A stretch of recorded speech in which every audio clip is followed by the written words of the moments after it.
Welcome to the Sound Mind Strategy Podcast with your host, Evan and Anina Blankenship. This podcast is aimed to be an in-depth discussion between husband and wife power couple where we take on challenging topics in the mental health and wellness arena. By trade and training, I'm a licensed clinical social worker, certified professional coactive coach, USA Cycling National Champion, and I love to push my limits both physically and mentally.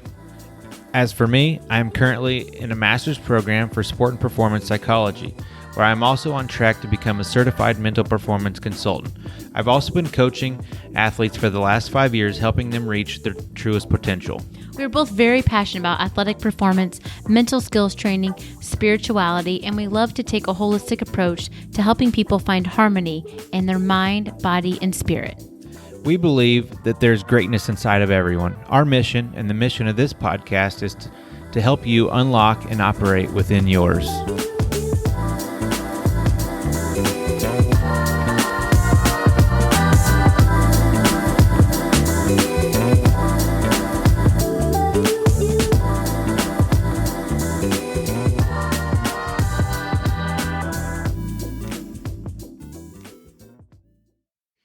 Hello, everybody. Welcome back, or welcome to the Sound Mind Strategies podcast. This is episode number 7. These are just turning out pretty fun.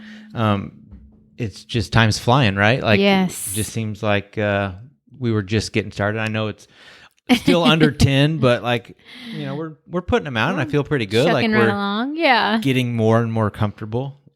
Being behind a microphone, but no, it's good. How's things going with you, Anina? Pretty good. Took Cooper on a hike today, and it was amazing.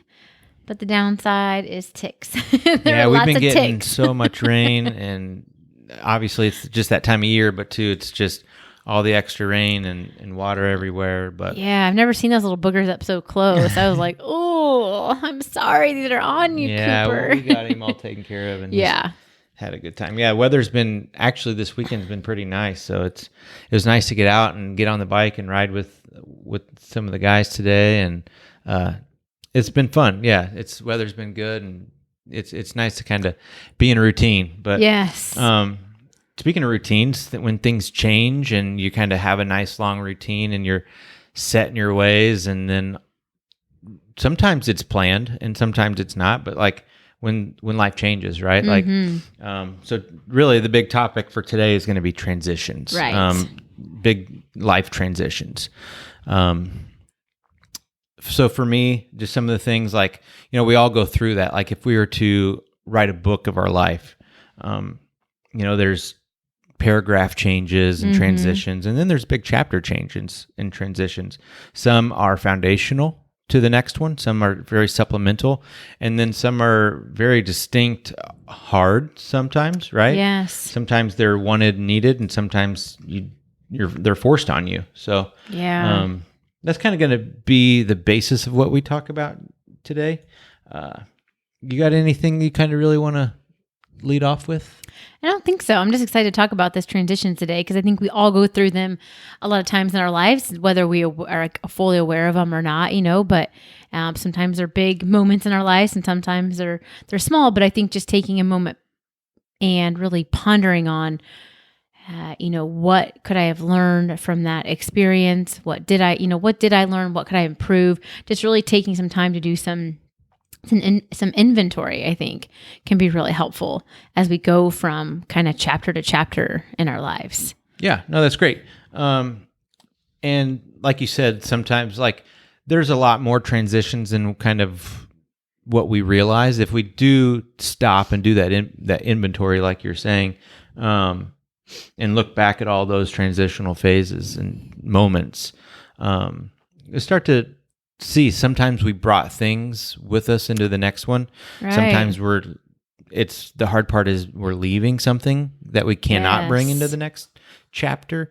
So to me, those are some of the defining things that make transitions kind of just what they are. I mean, sometimes they're difficult, sometimes they're full of joy, and sometimes they're full of hardship and heartache. Yeah, and even as you were talking, it really made me think about those the different mentalities, that sometimes we have to just shut off and we can't take into the new chapter or transition of our lives because it's not serving us any longer. And so sometimes I think that can be, at least for me, has been a really hard, kind of a hard place to let some things go sometimes, because it's like, this is really comfortable. I'm used to carrying this with me, and now I have to let it go for the next season. But it's like, in order to, quit going around that mountain and start climbing it, I got to let that go. Right. I guess just to dive in, just a couple things really, or actually let me ask you a question. Is there any big transition moment that really sticks out in your life? I know I don't really want this to be like our life story again, and just like this transition 1 and 2 and 3, right. All the life chapters. But is there anything that just, it could have been as a child that sticks out, or that middle age, adolescent years, or it could be your adult, whether it's sport, academia, career stuff. Is there anything that really kind of stands out to you as like the big transitional moment for you? I don't think anything necessarily like the big transition moment for me. But I think there's been there's been like several that have been very impactful for me. I mean, the first one that comes to mind is, being overseas in Baghdad, Iraq with the military, and then coming back home. Like, I felt like that was a huge transition for me. Just mentally speaking, physically speaking, there's so many different elements you're faced with when you're over there. And then, just the mentality, when you get back to, it's quite an adjustment to come back to civilian life. Yeah. So I'd say that was a huge transition for me. What do you think about that transition was so weighty to like stand out to be the first thing that you came to mind? I think it's just because it was a whole different lifestyle living there. Being overseas. It was just a totally different lifestyle, totally different world.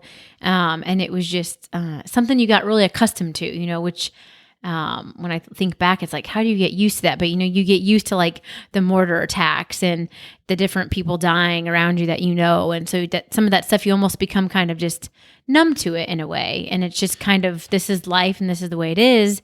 And it's, it was a huge time in my life because I never thought I would see those things I saw and go through the things I went through. But it's like, kind of like we talked about the different chapters, I learned a lot from that experience, but there were some things that I decided I didn't want to take with me anymore, weren't going to serve me for the next chapter. So I had to let them go. What were those things?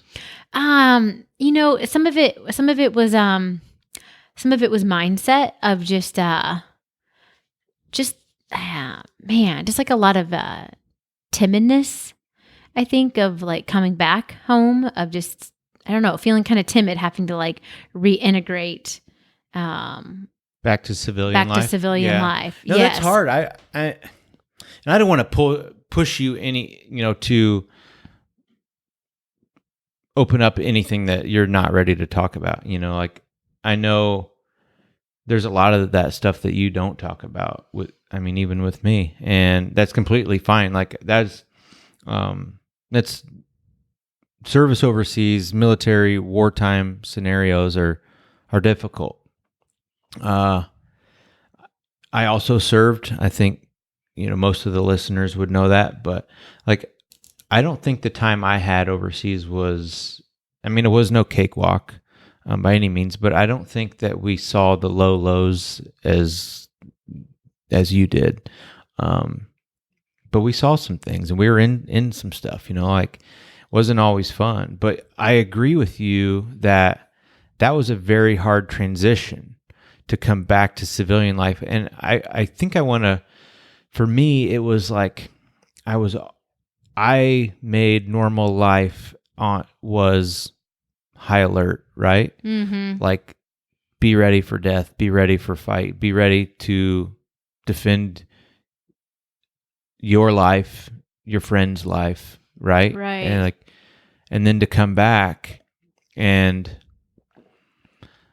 like it was just a really strange transition, because like what my normal was so vastly different to normal life at home again. Right. Even when I tried to reintegrate with the friends I had, I mean, we're talking, it was 18 months max. Right. Not They'd even. moved on. Their lives had changed. Yeah. And like, but they still cared about me deeply as a friend, and I still wanted that relationship to be there, but it was just, we were different people. Mm-hmm. Like the lives that we had lived for those 15 months were vastly different and had completely made us different people. And like, I was so just like always on edge and always ready and kind of amped up for something. So to come back and like, the hardest thing we had to do was like figure out where we wanted to go eat, or Right. Such a shift. Yeah, I mean, it was very difficult for me to like think about just a normal job. Like, I didn't want to do that. It didn't mean anything. It didn't like, oh, I'm going to go do this for a paycheck just for whatever. Like, I want what I do to mean something. And it was very difficult for me.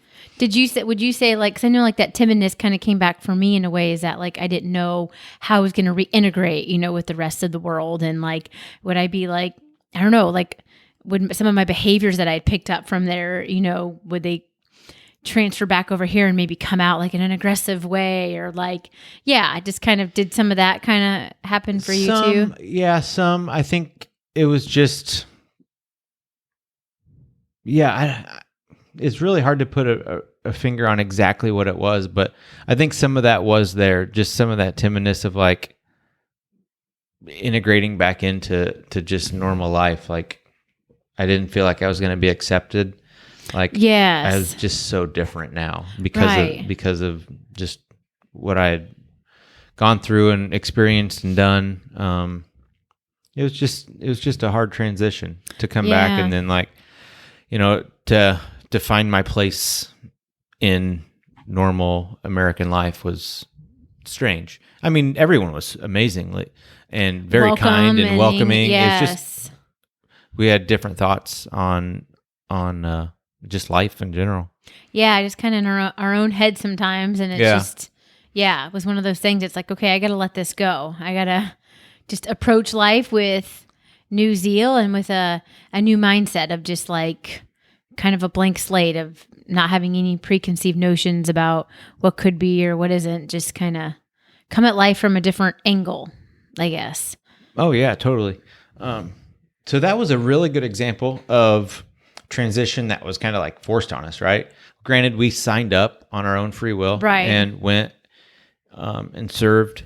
But those transitions of like going overseas and coming home, those are kind of forced on you. Like, you don't.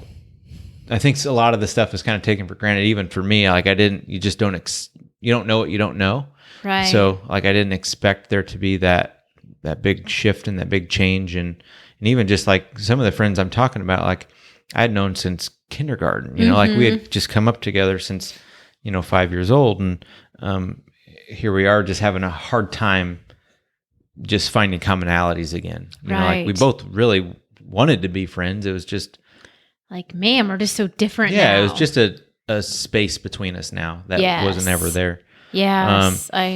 So just kind of going off of that, is there anything that comes to mind that maybe wasn't necessarily a forced transition?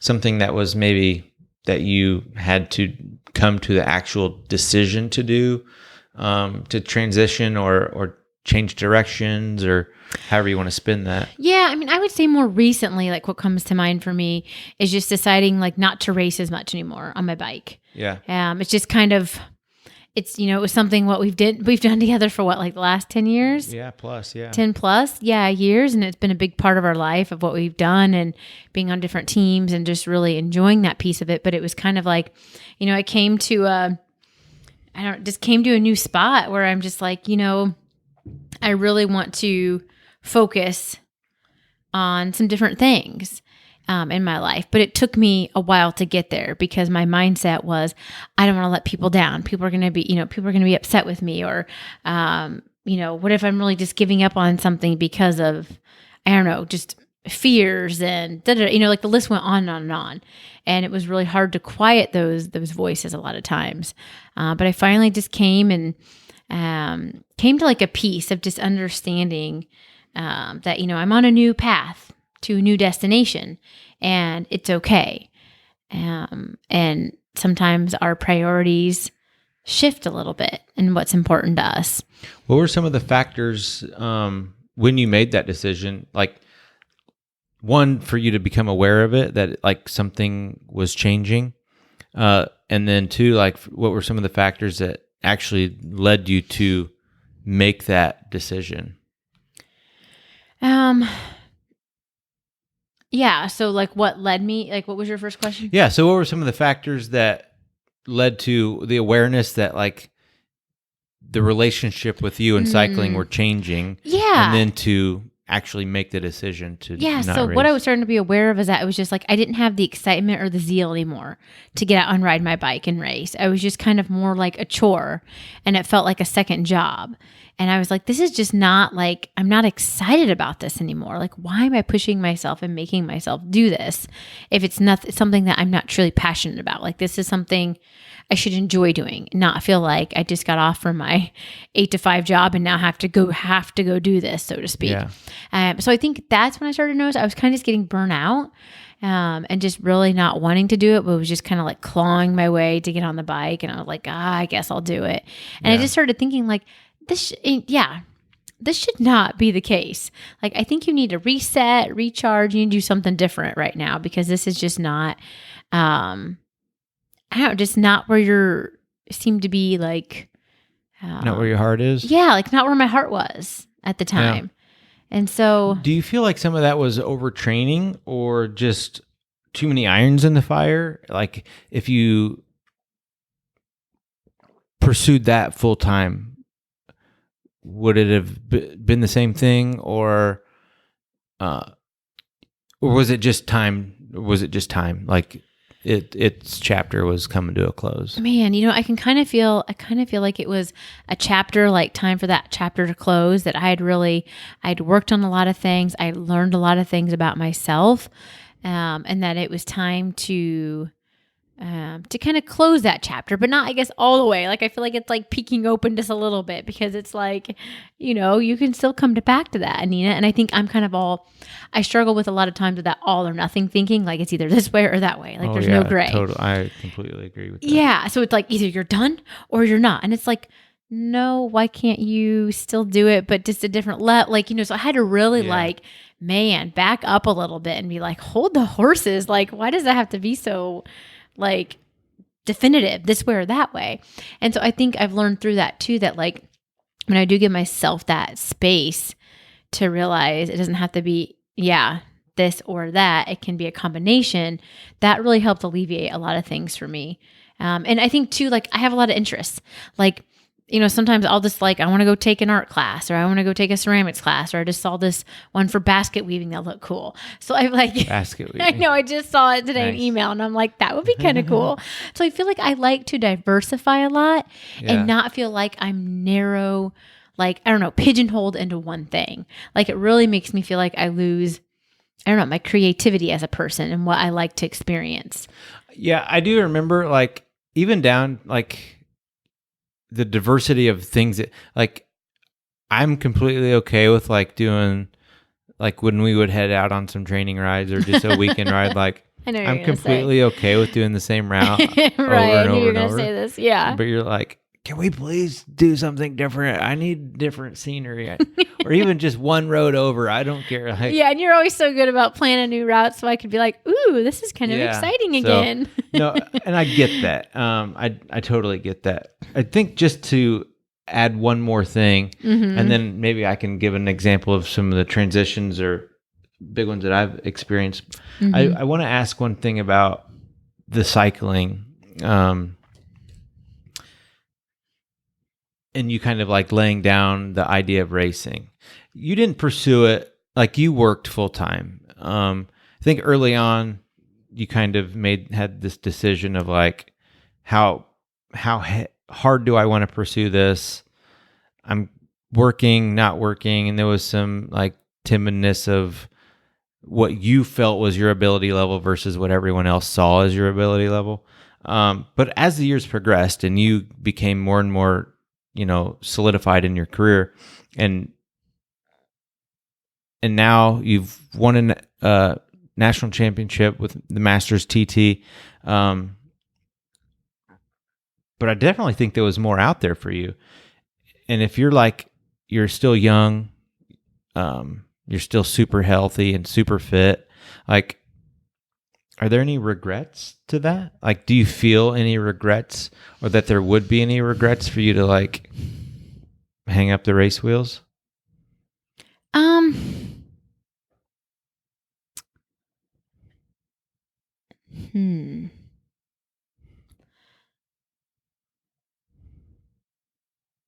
Like a little bit, maybe. Like sometimes I think, had I not been struggling with like so many fears and so many limiting beliefs about what was possible for me, Right. I wonder what could have been different for me. And yeah, so sometimes I think like, had I not had all these like whatever you want, all this kind of mental hang-ups on things, would things have been different? Because I feel like a lot of times my body was strong and would push hard, but my mind was where the battlefield is, right? Yeah. Where a lot of times I would lose the battle, and I would get tired of fighting over and over again. So I would eventually just lay down and be like, fine, whatever. Yeah, I'm going to keep thinking, that all these terrible things are going to happen to me and I'm not good enough. And so, it's like, I just got so worn out. Sometimes I'm like, man, maybe if we just would have pushed a little bit harder, or, I truly think, had I had a life coach or somebody in my life to have pushed me, and this is not like a plug for life coaching, but like, I totally feel like if I would have had somebody that like, I could have worked on those mental skills training with, things would have been different. And I will say that I did actually work with somebody one time, on more working on cyclocross, and it was just over some of my own little fears of doing things like jumping logs, doing this and doing that.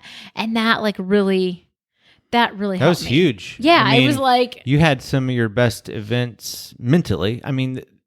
Physically you had always been amazingly strong. And that's one thing that I saw was like, I knew you weren't losing races due to physical limitations. Like you might lose a sprint. Like if it came down to a bunch sprint, like, I'm not going to pick you. No offense. I'm not going to pick you to win a bunch sprint. I wouldn't. But I would pick you to do other things. And like there would be things like this course is suited for a break, and you have the horsepower to be in it and drive it, and like, but you'd be dangling on the back. I'm like, there's no way she should be dangling on the back. So that was a mentality thing.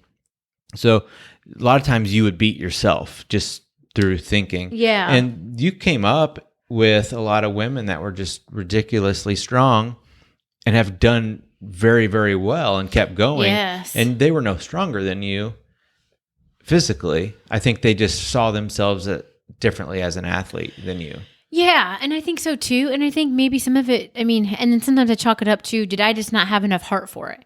Was it just not my thing, my true passion or desire that I wanted to push hard to make it happen? Like I was willing to deal with it all. And I still struggle with that because I feel like I don't know, which seems odd to say, but it's like sometimes I can't tell if the fear of things overrided my passion so much that I couldn't see that it was a passion. So I don't know. It's kind of it's so muddy for me. I've had this discussion a lot before about passion. People like, what is my passion? And like, I'm trying to find it. It's like, well, you're not going to just find it. You don't just like turn the corner or miraculously unveil this thing that's passion, right? Like passion's cultivated. It takes time. It starts as an interest that you put time and time and time and blood, sweat, and tears in. Like you just pour yourself into this thing that started out as like an interest. Like cycling to us was like, hey, you should come ride with us. Or bikes, or it's because it's really started with triathlon, or someone said, I'm doing a triathlon. Like, oh, I could do that. So we found okay bikes and did it. And we did our first like organized ride, and we did that, and like we just kind of like we just put more and more time and energy into it. Yeah, and it really developed into a passion. And then I think some fears and limitations crept in. But this is one thing that I really kind of want to say about what you're saying with not knowing if it was your thing, was your passion. I think fear, this is one of the things that I've learned through transitioning big things. Like, it doesn't matter what you go into. Like, even though your new thing might not have, there's like zero chance for bodily harm or cycling, it's an unforgiving sport. And that's always one of the big worries, like crashing or vehicles or whatever.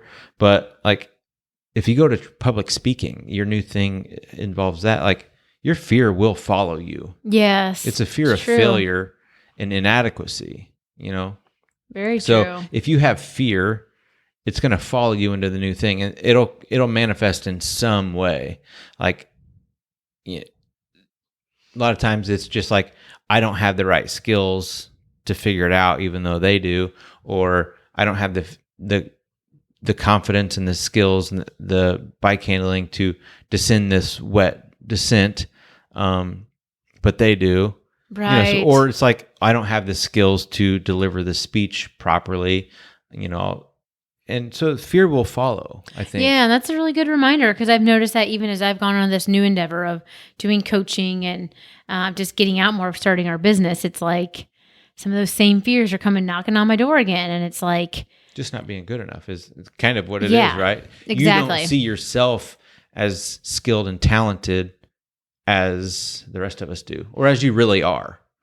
Right. Yeah, exactly. And that's what happens. And so it is a common theme that I kind of carried over from the cycling world into now, but now it's like I need to, I don't know, almost build up my armor a little bit more. And do you feel like you said from the cycling world, but do you think that it maybe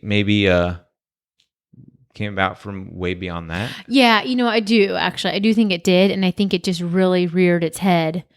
Well, just the same thing. Through that transition, the one previous to cycling, fear followed, right? Right. So that's it. It's like, oh, I won't have to deal with it. I'm transitioning into something completely different, so I'll just leave that behind. It's like, right. Well, we can leave some things, but I feel that fear follows. How do you think you leave it behind?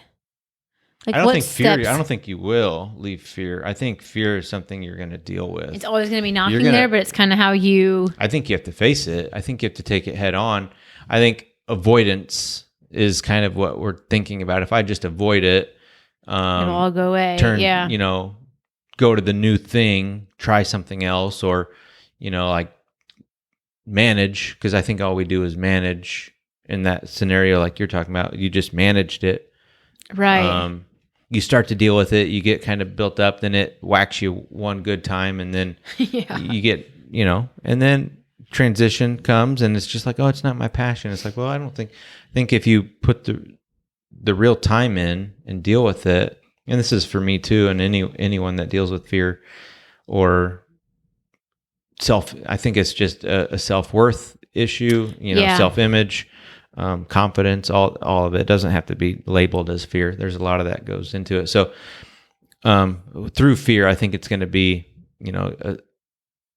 the idea of who I am and what I represent. Yes. So if I take that as an athlete into a coach or a psychologist or public speaker or whatever, a mother, a father, like if I don't feel like I'm good enough at fill in the blank when I transition, right, I'm still not going to be good enough at fill in the blank. Exactly. So, yeah, I think you have to deal with it. I think and working with someone is probably the best way, because they're going to challenge you in the ways that are really uncomfortable. That's you're not going to do for yourself. You're not going to do for yourself. Yeah, that's true. And I do like what you're saying too, is like kind of hitting it head on, and not avoiding it.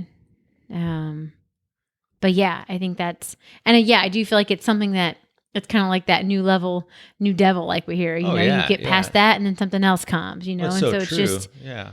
And it makes me think about how we last talked about like the recharge, of finding things to recharge you. Cause I think when you can do that, it kind of gives you that energy and bolsters you up to get ready for the next whatever may be in your getting in your way. And if you're run down, you can't do When it. do you think those things are going to come strike at you? Exactly. When you're like rested up and, full of motivation and ready and energy, is like, no, it's going to wait till you're run down and like. Yeah, you're easy target. Yeah. That's so true. Well, what about you? Like, what would you say is, now like more of a current transition that you've gone through? Well, I mean, there's current, but I think the big one, post-military, I think we kind of hit on that a little bit even for me. But the big one was when I left the railroad. That was a decision. That was one that wasn't forced on me like military was. So this one was a long time coming. This one was a few years in the making. Like I knew I did not want to be there. Yes. I mean, I was thankful for the job. For what my education level was, where we lived. I mean, it was pretty darn good. Like pay was good. Retirement was excellent. Yeah. But it was prison to me when I went there.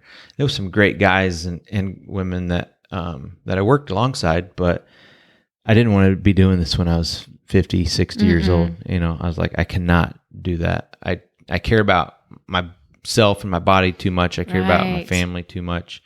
So I knew I needed to leave. So I had gone and kind of started school while I was there, right? Oh, yeah, that's right.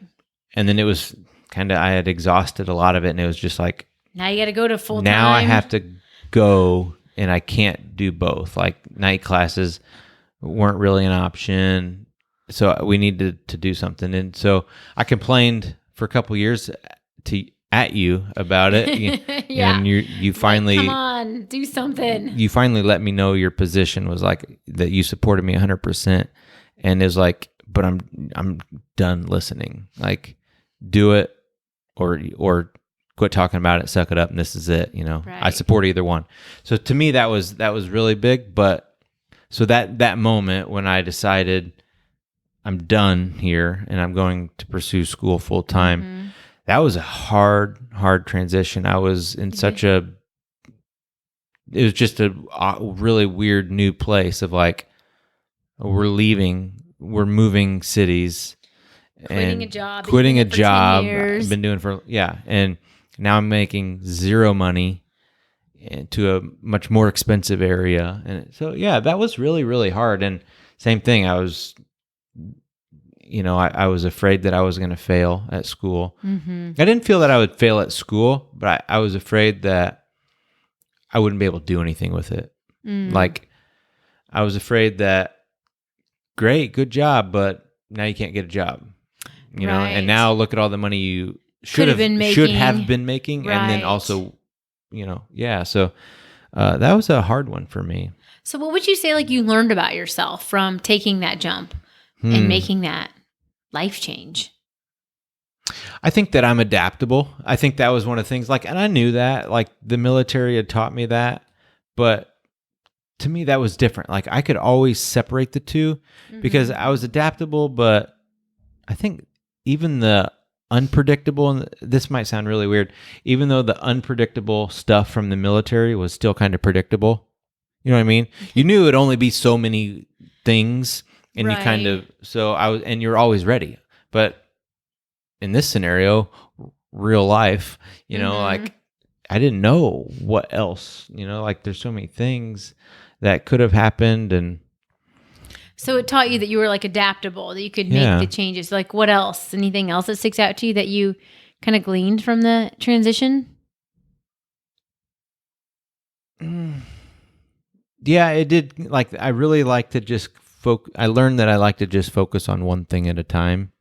And that's good and bad. I think I need to learn to have more irons in the fire and be okay with putting myself into more things, like, and allotting time, I think that was very different. Like, being able to say, this is going to require so much time so I can do more things within a given day or week, month. So I think that was one thing. I just am learning more about myself just in that regard of what I'm capable of to handle, what I can put on my shoulders, Yeah, so it sounds like you had to fight through a lot of fear in making the transition as well. That was really, really big. Like I just felt like I was leading the family down a dead end, basically. Yeah. Yeah. Thanks for supporting me and spending all this money, and road doesn't go through. Right. And what did you actually have to like leave behind you then to make the transition? Like, well, I had to leave that behind, that it wasn't going to work out, that fear of failure. I really did. And to be honest, a big portion of it was really just, okay, I just can't listen to myself. I'm going to listen to you. I'm going to listen to both of our parents were very supportive. Some other friends that had, been very supportive along the way, and just always asking how things are going and just saying, you're going to be great. You're going to do really, you're going to do great things. So finally, like it was hard for me to believe that. Like you have to borrow it from other people sometimes, right? I definitely did not have it for myself for a long time. And then honestly, the program taught me a lot, the sports psychology stuff. Like I can create that if I want it. Like you start hearing that so much and seeing it being played out, and it's just like, they're no different than me. They're no better than me. They're no more deserving than me. I can make it happen, Right. It's like those limitations that sometimes we're scared to take that sometimes can prevent us from stepping into that new transition in life. Oh, yeah. Because so much of it is in the mind. Like I think about, it's making me think about the gentleman, I don't know why I'm drawing a blank on his name, that broke the 4-mile record. Oh yeah. Roger Bannister. Yes. Yeah. Like before that, nobody thought it was possible. Oh yeah. Like, it was like humanly, there was, like the scientific research and words at the time was like, your heart will explode if you run this fast. Yes. Yeah. I don't know why that just came to me, but just thinking about like, that was a limitation that people had on their minds about it for so long. And when he broke that, people were doing that months later, breaking that. Yeah. Now it happens. Now that's the standard, the 4-minute mile. Yeah. Right. And just for fast people. Yeah. Right. Not my standard. Yeah. Mine either. But it just makes me think about like, had that limitation not been broken, like, I don't know, things would have looked differently, like that transition. Yeah, absolutely. I mean, that's huge. I definitely agree with that. And that's just borrowing other people, like he just had an idea like, well, that might be true, but I'm going to go figure it out. I'm going to find out for myself, or in the same thing with women running the marathon, like the scientific research at the time was saying like it was physically impossible and so many bad things would happen to women if they ran it. And it's just like, again, I apologize for, I forget the first woman that ran the marathon, but same thing, she had to dress up and sneak in and run and just, and she did amazing. Right. And like women now, it's like, oh, women are actually designed, like do quite well at endurance, ultra even distance events. They're just kind of tailored to that. Yeah. So. Yeah. And it makes me think about like sometimes when we do put those limitations on it, we get stuck and it's like we're unable to move, unable to transition to the next thing in life because we can't get past or get over this. Yeah. And it, sometimes it can have some detrimental effects on us in our lives and our families and just in so many ways, so many regrets sometimes too. Yeah. It comes to me. So I guess one of the things is like, when do you know it's time? Like if you have these thoughts and ideas coming up, how do you parse out, like, is this a fear? Is this kind of like what we were just talking about, it's like how do you say, do I need to tackle this fear head on? Or is this really just, I'm just kind of done, Yeah, it's, I mean, I know it's going to be, different for everybody, but like for me, I feel like I just had to, it was almost like I just had to like step out and try something different and just see where it led me because I was tired of running around in circles, just beating myself up over and over and over again. And in my mind, it was kind of like, what is the point of continuing to do this? Like all the anguish and just the frustration, the energy it was causing me, was draining me. And it just kind of made me lose my zeal and excitement for life and for cycling. So for me, when I started noticing that was happening, it was like, Anina, just try something different. See what else is out there. Like, you are a very like kind of multifaceted person. You like a lot of different things. Just try it out and see.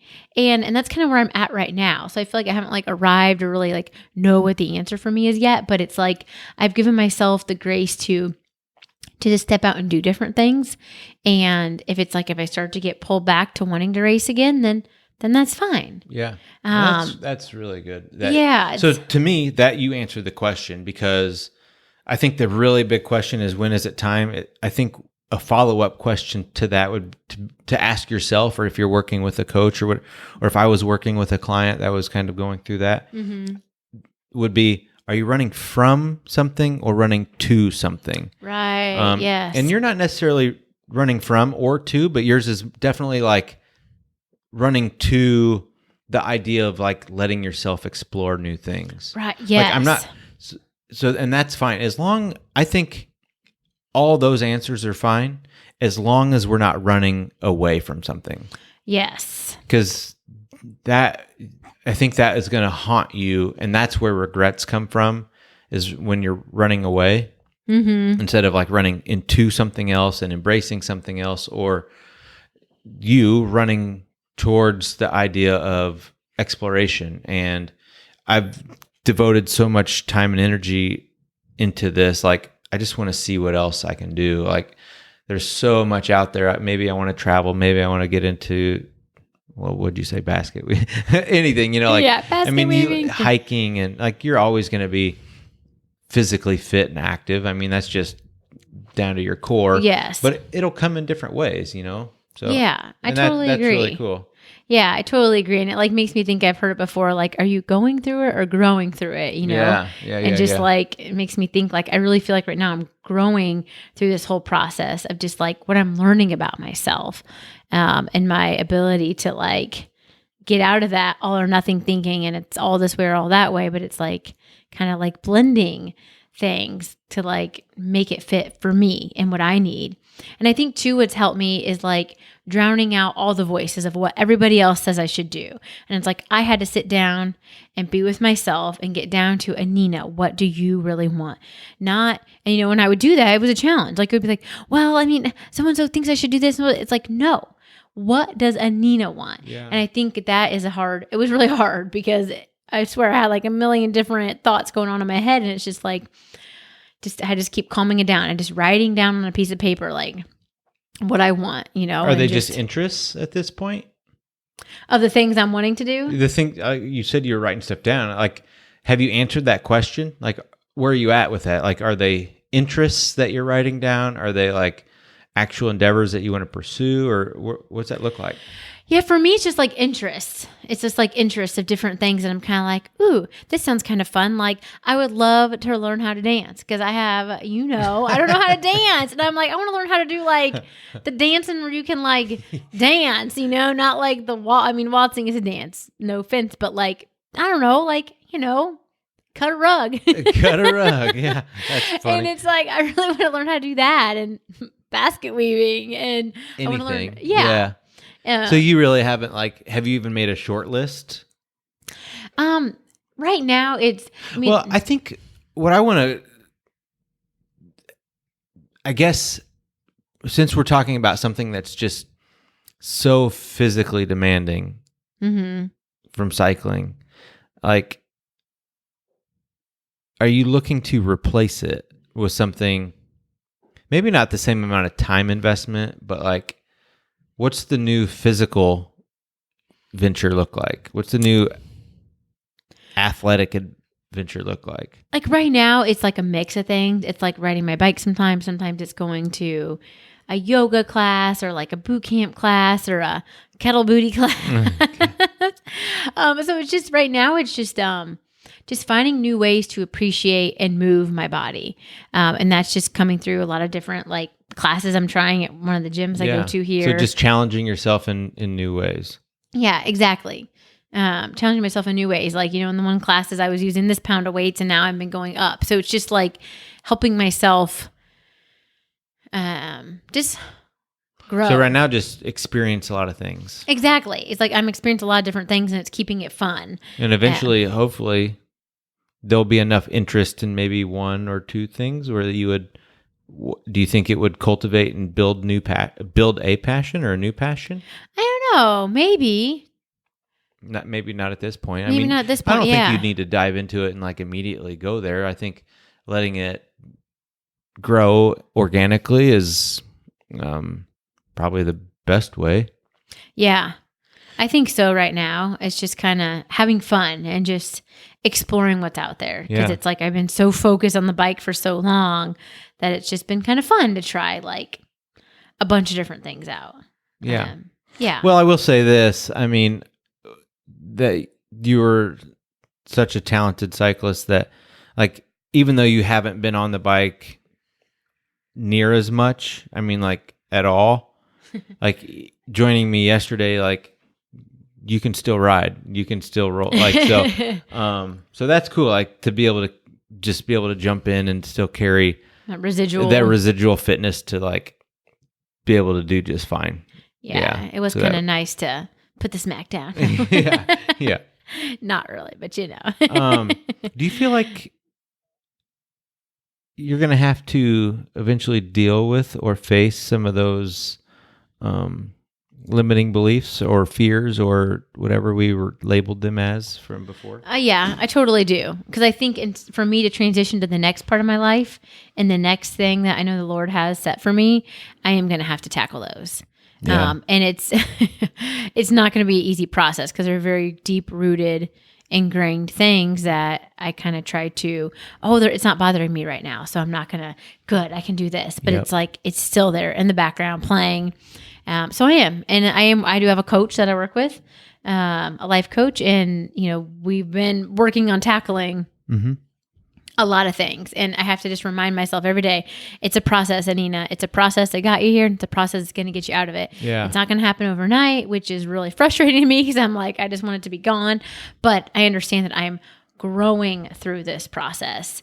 And when I look back, it's like, I know I'm going to be so proud of myself for the work. Oh, yeah, absolutely. And I remember like this just kind of in conversation that you and I were having, I think a few days ago when we were talking about like, what does God have for us? Like we start doing something and like, we're always praying like, Lord, show me what you have for me. What am I supposed to do next? What's the, and you just kind of come to this conclusion because when something gets hard, right, we kind of back off a little bit and then we're like, then there's that little window we're not really doing anything and we're like, Lord, show me what you have next. And he's like, hello. How about you just finish the first thing I told you and then we'll go from there.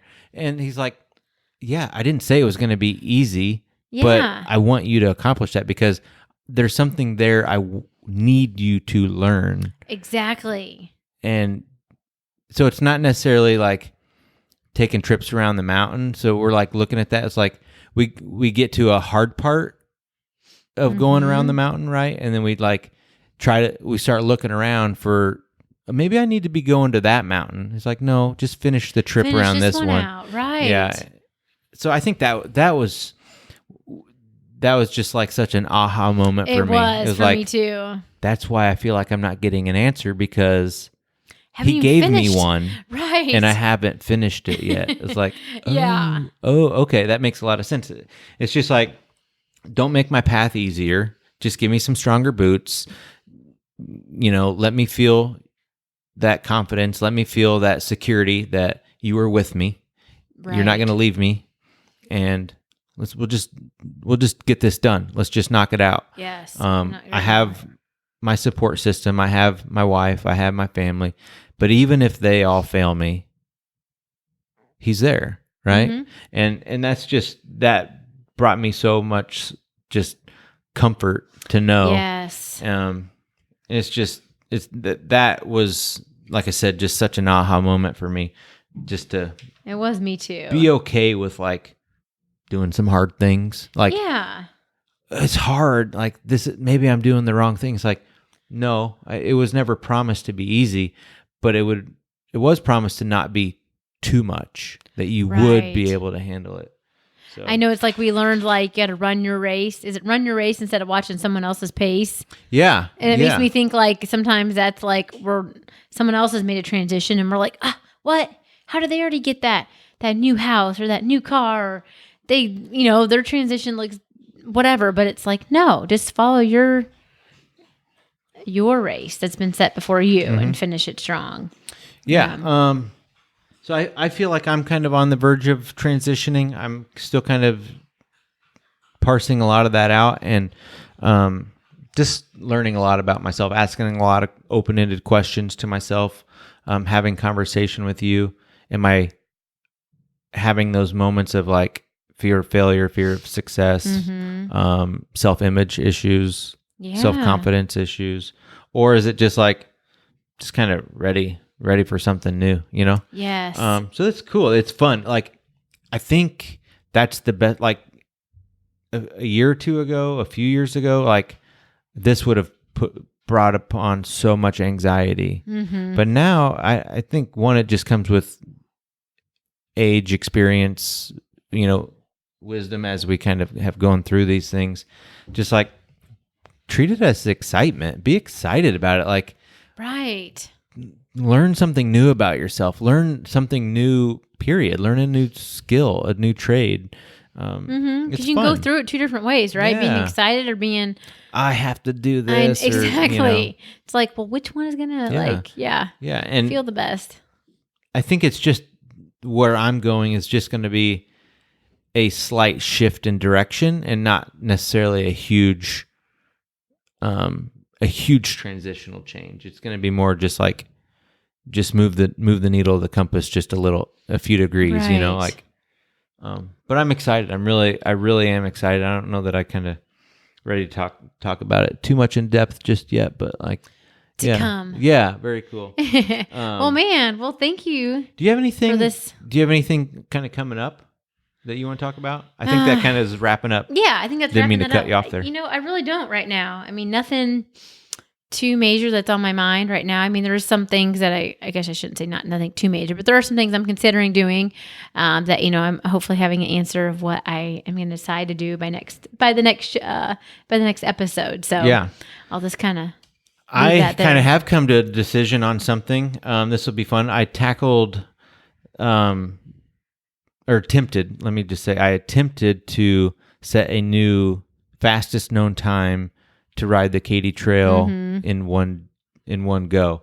I missed it by a handful of minutes. You were. I think poor planning. I think if I go back and I look through the data and everything, I was on pace to do a lot better, but it was soft, squishy trail, and I don't want to make excuses. It was my fault. I should have picked a better time, but a lot of lessons learned. I learned a lot, and I think I want to go and give it another shot. Like, you think, or you do? No, I do. I do. I know. It took a long time to come to that because I was a wreck for a couple days after that, but I learned a lot about myself, and I do like those kind of just getting those dark, slug it out days. Get in the dark place and suffer, and then suffer more, and then I think I suffered a little bit more after that.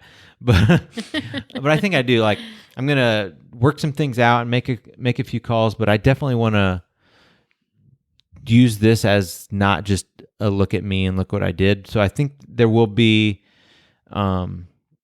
try to use this as raising some money for something good and bigger. Bigger We than myself. have one in mind. I do have a couple in mind. I want to reach out and make it proper, and I think we have enough time now where we can set it up. Last year I did set up a GoFundMe, and then I donated it all to the Wounded Warrior Project. So I would like to make it a little bigger and nicer looking, I guess, from an outside. I think. Yeah. No, it was fun, and I think I learned a lot where I can take down the record. So it'll be fun. I think so too. Yeah, that's really exciting. And that's what, September you're thinking maybe? End of September? Before the seasons change, but hopefully and that's the other thing we have to just kind of watch. Like we've got a lot of flooding here in Missouri right now. So hopefully if the trails are clean and clear and dry, like that's going to be the biggest factor, I think. But I think late September will probably be prime time for it. Prime time, yeah. So that's awesome. Yeah, stay tuned for that. You. We're going to get some more information on that, like the organization that we partner with, and or just however that looks. But yes. Awesome. That was So I think that kind of just big decision. Yeah. Yeah, that's a long day, but it'll be all right. It's you fun. got it. Yeah. So I think that kind of wraps everything up for me. Is there anything that you feel that we left on the table to talk about? No, I don't think so. Okay. I think this was a really good conversation, and it's just helpful to get some things out too for myself, and I noticed for you as well, and just our prayers that it's helpful for someone else out there too. I'm really proud of you for making the decisions that you've made, doing the things that you've done. And I'm really proud of anyone that's listening, that's even contemplating these transitions. If you need some support, if you need some advice, like I don't want to give advice. If you need support, right, please reach out. Like we're here for you, and this is a service to you. It's not to hear ourselves talk, or we're not watching numbers and downloads. Like if we reach one person, we're blessed by this. So totally agree. Yes. So with that, please, if there's anyone that you feel that needs this or could benefit from it, share the episode, like and subscribe. That does a lot for us and can kind of maybe get this out and reach more people. Yes. And I think with that, that's about everything, right? That's about everything. All right. Yeah. We'll see you guys in the next one. Sounds good. Bye.